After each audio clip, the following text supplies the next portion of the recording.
Hi everyone, this is the first episode of me speaking about education as a first year university student.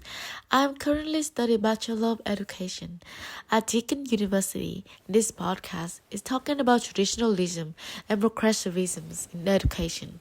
I hope this speech delivers helpful information to everyone, especially those who have passions in education. Thinking simply, we can imagine that traditionalism is a traditional, long-standing educational method, and we may have been familiar with this teaching style when we were in school. Progressivisms had different outlines than traditionalisms, but these two methods are both applied in the educational system. However, they have clear differences when applied to the curriculum, and some points seem inconsistent, still relevant today. Going deeper in each education method, we will have a more objective and easy to imagine view as well as examples to help us know each method applied in the educational environment. Traditionalism can be considered a popular educational method aiming at the quality of knowledge and achievement of students in the learning process. This method has been around for a long time and is sometimes long suitable for today's society, where teachers play a central role in the classroom. All students rely on the knowledge transmitted from the teacher and are more passive in absorbing and memorizing knowledge. This also greatly affects to the psychology and emotions of students when the teacher delivers knowledge in the study design, and students need a lot of time and opportunities to speak and express their opinion to build the lesson.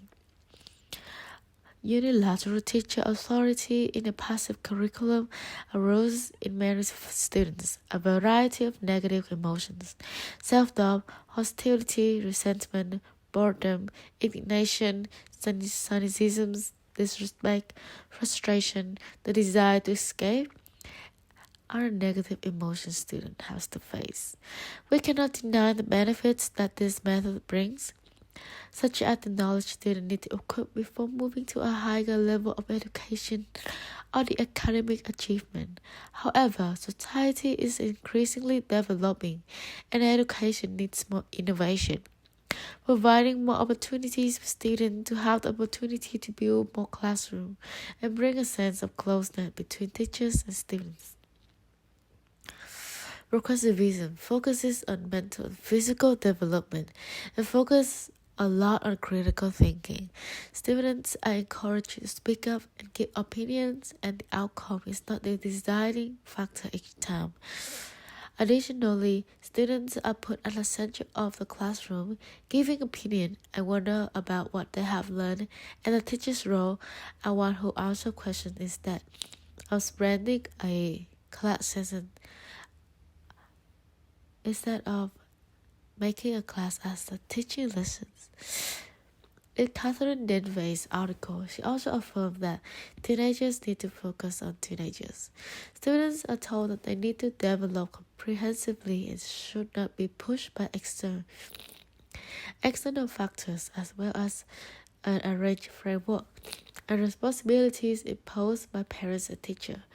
A case study of the capacity to reimagine education as a tool for emancipation by Scholarly Journal also states that schools must be more than merely sites of social cultural reproduction, skilling students to assume roles as economic functionaries, positions which serve to encourage social class inequality. In the author's report, aimed at the quality of student learning through the lens of principal's perspective.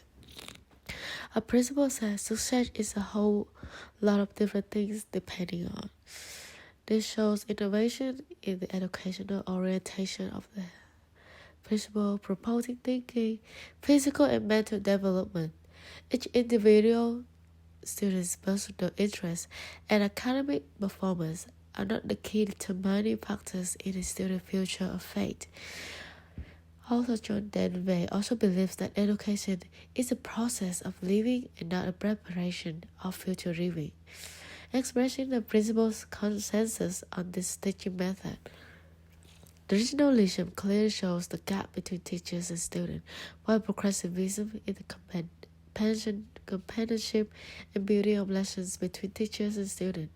Therefore, case studies and survey shows the effectiveness of this teaching method and result receiving a positivity for students as well as satisfaction with the way they absorb knowledge. A simple example so we can clearly understand the concepts of these two methods through the process of asking a question. When posing a question asking students to express their personal opinions, traditionalisms and progressivisms are different in this than the method of receiving information. In traditionalisms, there will always be a right or wrong answer, but progressivism's method, students are encouraged to express how they understand the questions.